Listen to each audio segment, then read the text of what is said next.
Bonjour, je m'appelle Ève. Salut, je m'appelle Jeff. Tous les deux, on est des journalistes qui faisons la vérification des faits, c'est-à-dire qu'on démystifie les fausses informations qui circulent sur le web. Et aujourd'hui, on va vous donner quelques trucs pour pouvoir faire des vérifications comme nous, on le fait tous les jours. Dans cette vidéo, nous allons vous montrer comment utiliser la recherche d'images inversée pour déterminer la source d'une photo ou d'une vidéo que vous voyez circuler en ligne.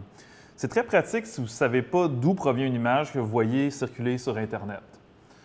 Donc, ce qu'il faut faire, c'est très simple. Il faut faire un clic droit avec la souris et sélectionner « Rechercher une image » avec Google.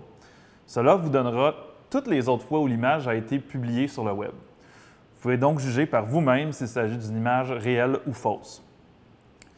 Dans ce cas-ci, c'est une image d'un canular très célèbre. Il s'agit d'un requin sur l'autoroute et cette image circule depuis au moins 2012. En faisant la recherche d'image, nous voyons que beaucoup de gens disent qu'elle est fausse. Vous pouvez même faire défiler et lire l'histoire de ce canular. Il a fait l'objet d'un reportage photo il y a plusieurs années et il a été utilisé depuis presque à chaque fois qu'il y a un ouragan. Quand vous voyez un tweet ou une publication dont vous n'êtes pas certain, ça vaut la peine de faire une petite vérification pour être certain que vous ne partagez pas quelque chose qui est faux. Maintenant que vous savez faire une recherche d'image inversée, vous pouvez faire la même chose pour vérifier une vidéo qui circule sur le web.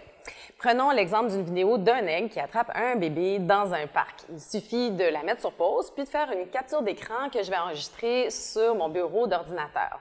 Ensuite, on va sur Google Images, on clique sur la petite caméra qui indique « Recherche par image » et on importe la capture d'écran. Comme pour la photo, le moteur de recherche va à ce moment-là me montrer les images qui ressemblent à ma capture d'écran et nous donner les résultats. En moins de 30 secondes, on peut en apprendre plus sur une photo et une vidéo.